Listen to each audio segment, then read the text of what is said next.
kita bahas lebih dahulu mengenai free float, di mana mungkin my friends akan lebih sering mendengar berita ini dalam beberapa waktu ke depan, karena berita mengenai free float ini impact-nya kita bisa bilang cukup besar ya terhadap pergerakan IHSG secara keseluruhan.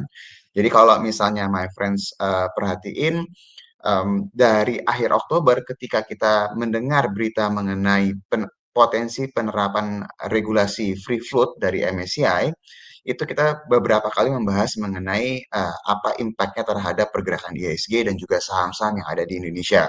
Jadi kalau misalnya kita coba mundur beberapa waktu yang lalu, kita mengingatkan bahwa dari sisi MSCI ini saham-saham yang berhubungan dengan konglomerasi mungkin impact-nya tidak terlalu besar dibandingkan dengan saham-saham blue chips yang sudah kita pernah ingatkan. Ada beberapa skenario yang mungkin terjadi, yaitu tidak ada tidak jadi berubah ya regulasinya, meskipun kita bilang chance-nya sangat kecil sekali probabilitasnya. Jalan tengah dan juga penerapan full seperti apa yang diucapkan sama MSCI. Pada saat itu yang kita bahas. Dan kita sudah harus bersiap dengan dua skenario yang terakhir ya my friends. Jadi kita sudah mengingatkan berkali-kali terkait hal ini. Nah, kalau misalnya mengenai masalah free float ini sebelum kita masuk dari sisi dalam negerinya, kita mengingatkan lagi bahwa jadwalnya berdasarkan informasi yang tersirkulasi di media dan saat ini belum ada perubahan. Desember ini adalah batas terakhir jajak pendapatnya nih. Jadi MSCI akan mendengarkan semua masukan-masukan dari para pelaku pasar. Nanti jadi atau tidaknya atau seperti apa penerapannya diekspektasikan akan diumumkan pada bulan Januari. Jadwal yang tersirkulasi sementara ini dan implementasi efektifnya itu di bulan Mei. Nah, seperti yang sudah kita bahas sebelum-sebelumnya, mungkin my friends akan berpikir ngapain dibahasnya sekarang, orang baru bulan Mei kok efektifnya gitu ya. Tapi seperti yang sudah kita bahas, market akan selalu bergerak terlebih dahulu sebelum segala sesuatunya itu benar-benar terjadi. Jadi kita akan sangat kita sudah harus bersiap ya kalau misalnya nanti ada volatilitas yang terjadi dalam waktu dekat ini nih my friends, terutama di Desember Januari. Nah, yang harus diperhatikan berikutnya lagi adalah dari sisi dalam negeri pun juga sebenarnya mendukung nih dari sisi kalau ini dari sisi perubahan free float nih. Jadi buat my friends yang bertanya-tanya maksudnya apa sih free float? Free float ini adalah saham yang beredar di masyarakat yang bisa dibeli sama investor. Nah, aturan dalam negeri saat ini kalau suatu saham itu mau tetap listing, tetap berada di bursa, mereka harus punya minimum free float itu sebesar 7,5%.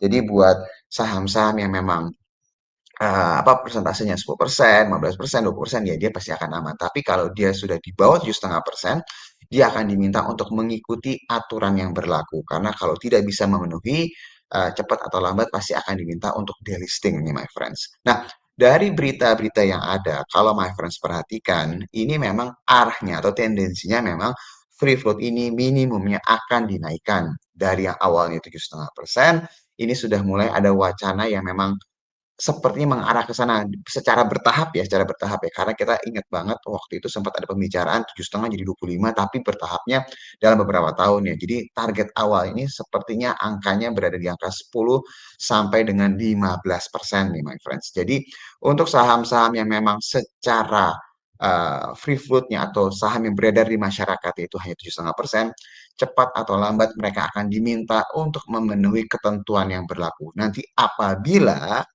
sekali lagi apabila ini sudah disetujui nih my friends. Jadi apa yang kira-kira akan dilakukan sama emiten?